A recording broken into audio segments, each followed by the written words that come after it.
Lai palīdzētu politiķiem radīt labu tēlu, viņiem palīgā nāk, kā jau mēs to zinām, profesionāla PR un reklāmas speciālistu komanda, kas burtiski ieliek mutē pareizos vārdus. Šajā gadījumā Eināram Repšem raidījumā 1:1. Lūk, kā tas notiek. Latvijas attīstībai līderis Einārs Repšs mūsu studijā. Labvakar, prieks jūs redzēt. Labvakar. Sākums Eināri ļoti labs. Labi, turpini, klausies, ko viņš tev saka. Jūs nākat politikā, Repšs kungs. Kas ir cilvēks, kas jums aizdod, kas ir institūcija, kas jums aizdod? Kurš to? Atklātība, saki, kā atklātība. Saki, ka tu Latvijā ievies atklātību.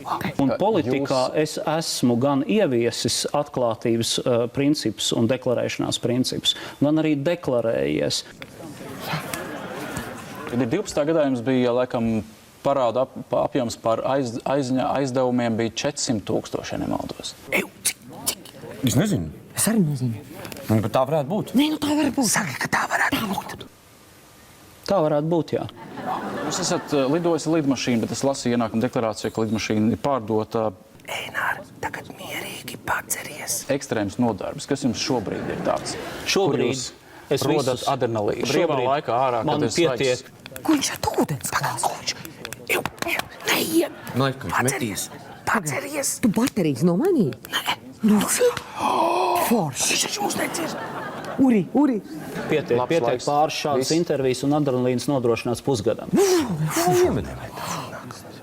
Mani reitingi ir noteikti lielāki nekā jūsu reitingi, ja jūs pamēģinātu iet politikā. Paskatītos, kā jums izdotos reformēt dažas labas. Ak, Dievs, ko viņš pa tiem reitingiem? Mēs tikko pazaudējām Valmieru, Cēsis, Valku, visu.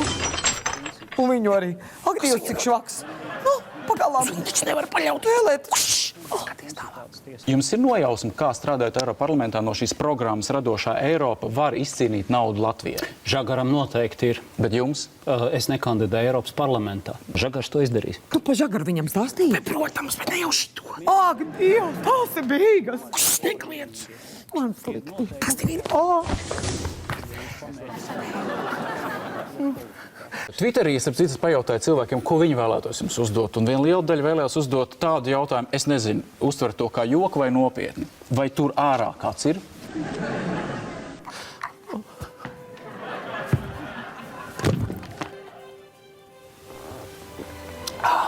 Piektdienās 15:08.